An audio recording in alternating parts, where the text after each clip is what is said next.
मैं तो बार बार कह रहा था कि सरकार को पढ़ा लिखा होना चाहिए, क्योंकि कभी कहते हैं कि भ्रष्टाचार ख़त्म करने के लिए 2000 रुपये का नोट लेके आए, कभी कहते हैं कि भ्रष्टाचार ख़त्म करने के लिए 2000 रुपये का नोट हटा दिया। एक तरह से सुप्रीम कोर्ट ने जजमेंट दिया, क्लियर जजमेंट दिया कि दिल्ली की चुनी हुई सरकार को पूरा अधिकार है दिल्ली चलाने का, 3 सब्जेक्ट्स छोड़ के, police, law and order and land, बाकी सारे सब्जेक्ट्स हमारे पास हैं।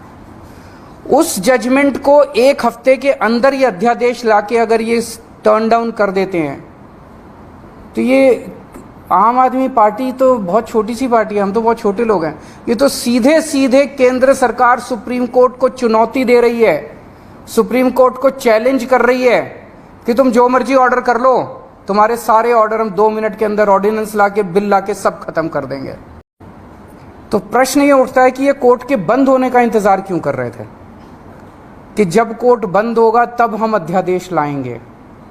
पहले ले आते, जब कोर्ट की छुट्टियां नहीं चल रही थी, जब कोर्ट खुला था, जिस दिन अध्यादेश आया 3 दिन बाद, 4 दिन बाद, 5 दिन बाद ले आते, क्योंकि ये अंदर दिल के अंदर जानते हैं कि ये अध्यादेश पूरी तरह से गैर कानूनी, गैर संवैधानिक और जनतंत्र के खिलाफ है।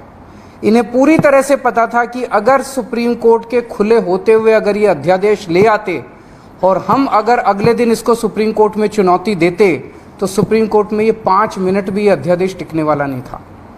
तो ये चाहते थे कि सुप्रीम कोर्ट बंद हो और उसके बाद ये अध्यादेश लेके आए।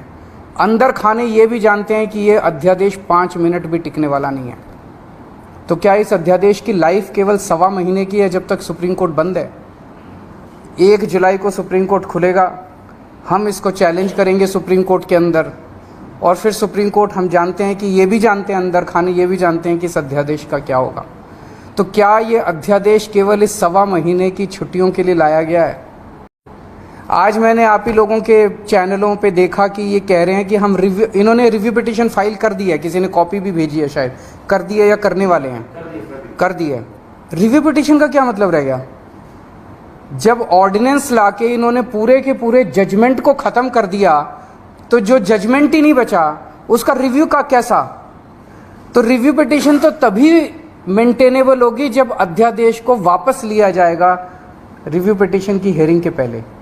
तो ये क्या ये इंडिकेशन है कि जैसे ही सुप्रीम कोर्ट खुलेगा इस अध्यादेश को वापस ले लिया जाएगा? नहीं तो रिव्यू पिटीशन का मतलब ही नहीं है।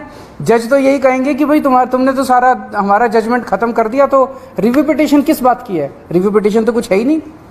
तो ऐसा लगता है कि ये केवल एक भद्दा मजाक किया गया है जनतंत्र के खिलाफ, देश के लोगों के साथ, दिल्ली के 2 करोड़ लोगों के साथ। एक तरह से सुप्रीम कोर्ट ने जजमेंट दिया, क्लियर जजमेंट दिया कि दिल्ली की चुनी हुई सरकार को पूरा अधिकार है दिल्ली चलाने का, 3 सब्जेक्ट्स छोड़ के, police, law and order and land, बाकी सारे सब्जेक्ट्स हमारे पास हैं।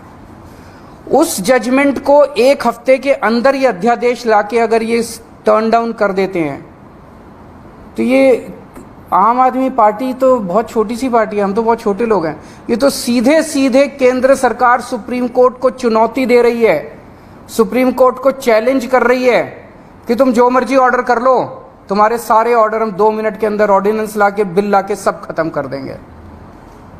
ये चैलेंज इन्होंने ये सुप्रीम कोर्ट की मैजेस्टी को चैलेंज किया जा रहा है, उनकी पावर को चैलेंज किया जा रहा है कि तुम जो मर्जी ऑर्डर कर दो, हम तुम्हारे सारे ऑर्डर खत्म कर देंगे।